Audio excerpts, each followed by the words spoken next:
The US and Israeli war on Iran has entered a new dangerous phase. In a major escalation, reports indicate the US has targeted Iran's Natanz nuclear facility with bunker buster bombs. Iran, in turn, has threatened to hit back hard, warning that no tourism site worldwide is safe for its enemies. Amid all this, President Trump has said he's considering winding down operations in Iran.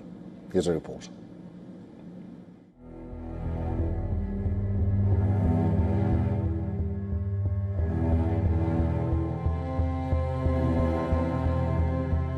The war in West Asia is refusing to die down. In the latest, the US has directly targeted Iran's most critical nuclear facility, Natanz, once again. Israeli media reports say that the nuclear facility has been hit with bunker buster bombs. The Natanz nuclear facility site had already been damaged in the 12-day war in June 2025.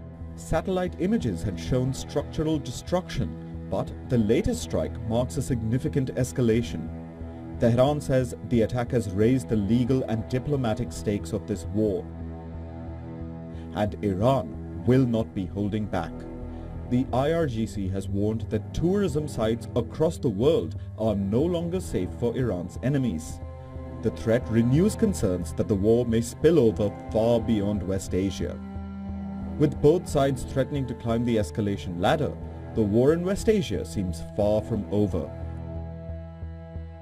But for the first time since the beginning of the war, US President Donald Trump has said that he is considering winding down operations against Iran. In a post on Truth Social, Trump wrote that the US is closing in on its military objectives in West Asia. Further, Trump has said that Israel will likely be ready to end its war with Iran once US operations conclude. However, he has dismissed the idea of a ceasefire outright. Mr. President, do you think Israel will be ready to end the war when you're ready to end I think so, yeah. Trump's comments on winding down the Iran war have coincided with reports that say the US is preparing to send 3 more warships and thousands of more troops to West Asia. Reports say the Pentagon has already deployed the 31st Marine Expeditionary Unit and a rapid response force of about 2,200 Marines. The USS Boxer amphibious assault ship is also reportedly leaving the US nearly 3 weeks ahead of schedule. Reports also say that the US is considering plans to occupy or blockade Iran's strategically crucial Kurg Island in a bid to pressure Iran to reopen the Strait of Hormuz. If Washington decides to put boots on the ground, it would mark not only a major escalation, but also risk entangling the US in a prolonged war with Iran. America's Gulf allies are already beginning to question Trump's decisions in the region. Qatar, whose LNG facilities in the region have come under heavy attack from Iran, has now said that it had warned the US Energy Secretary not to go to war with Iran. In an interview, Qatar Energy's CEO said that he had warned the US of the negative consequences of attacking Iranian energy infrastructure. With Trump hinting at both winding down military operations and also a possible takeover of Iran's Kurg Island, experts say that Trump seems to be fighting a goalless war in Iran, one with no clear objectives and exit point. The messaging is very confused. In order to have a strategy, you need to have a goal that you want to achieve, and the strategy is the steps you will take to achieve the goal. There has not been a goal clearly articulated for this conflict. There have been various mentions of things that change from day to day, regime change, an end to the nuclear program, human rights, various things, but there is not a clear goal or a clear set of steps being taken to achieve that goal. So it's very hard to evaluate in the absence. With the war dragging on and the threat of further escalation growing with each day, the entire region and the world could be pushed into an unprecedented crisis. Bureau Report, WION, World is One. And joining us live from Washington, D.C.'s Professor Giorgio Cafiero. He's a professor at the Georgetown University and CEO of Gulf State Analytics. Professor Cafiero, good to see you and welcome to the broadcast. President Trump has not openly declared victory, but for the past 3 days he says He has won the Iran war but wants to secure the Strait of Hormuz. How feasible is that? And do you see the crisis at the Strait as being a catalyst to end this war? Yeah, thank you so much. I certainly appreciate the way your program framed this using the term goalless war. I certainly understand why many people see it that way. The Trump administration has really been all over the map, one contradictory statement after another, just extremely unprepared for this war, very naive about what it would mean to go to war with Iran. I think it has to be noted that as a consequence of the past several weeks of this U.S.-Israeli war on Iran, there's a lot more leverage that Tehran has right now, which brings us to your question about the Strait of Hormuz. There's really no denying that at this point, the Iranians are in control of who can go through the strait.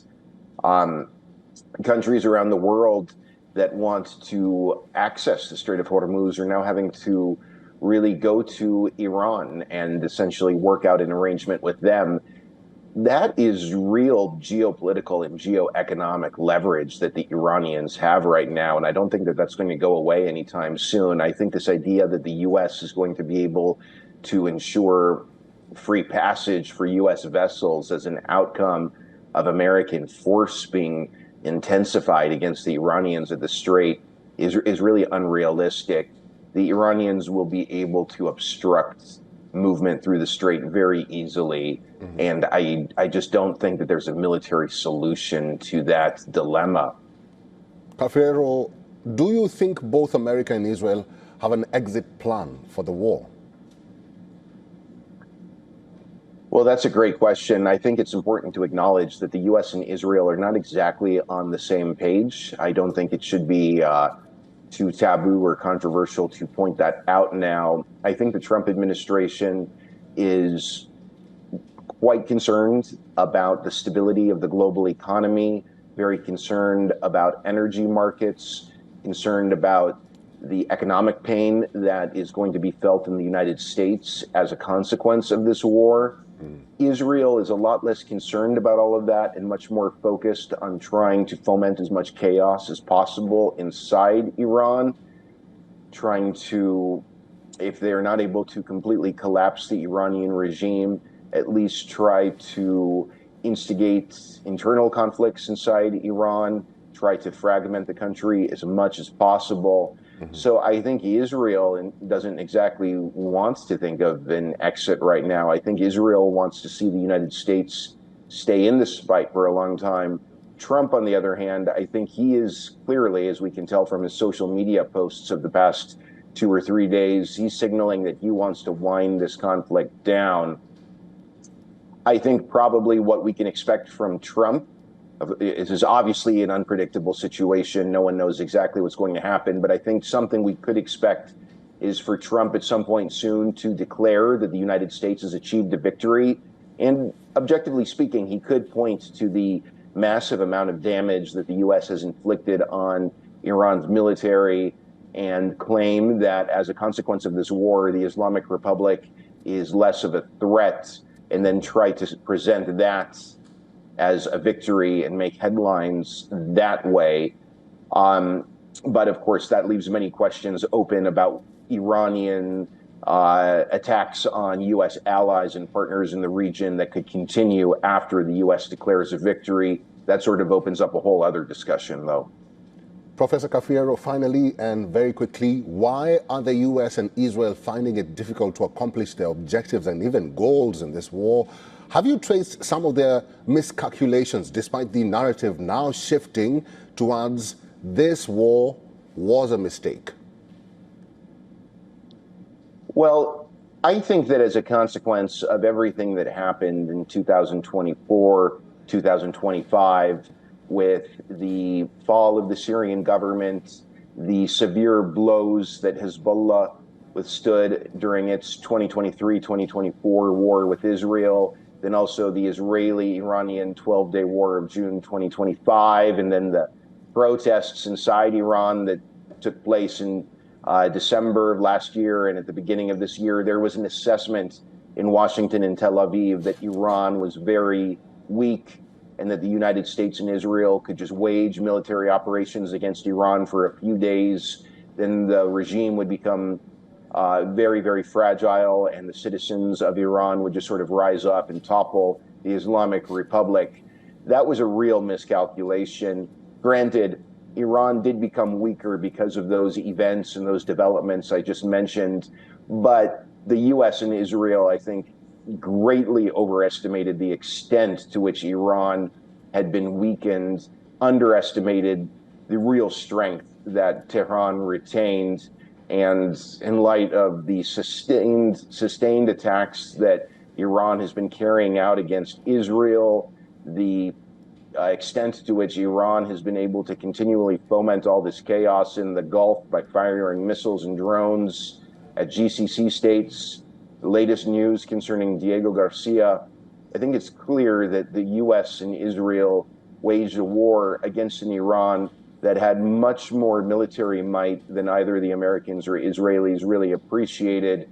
At the same time, I'll wrap this up by pointing out that I think there really has been a rallying around the homeland effect inside Iran. Not to necessarily say a rallying around the government effect, but a rallying around the homeland effect. And that has certainly strengthened Iran's resolve in this struggle. And then maybe one final point to throw in there. I think it was really naive for American and Israeli officials to think that the bombs would start dropping on Iran and then the protests would pick up speed, gain momentum. The fact of the matter is Iranians are just simply trying to stay alive. Going out in the street and protesting their government while bombs are dropping is not what they have elected to do. And like I said, I just think there was a huge misread on the part of the U.S. and Israel when it came to all of these factors in play. Professor Cafiero, it's good to see you. We'll have to end this discussion here. Thank you for talking to us today. Good to be with you. Thank you.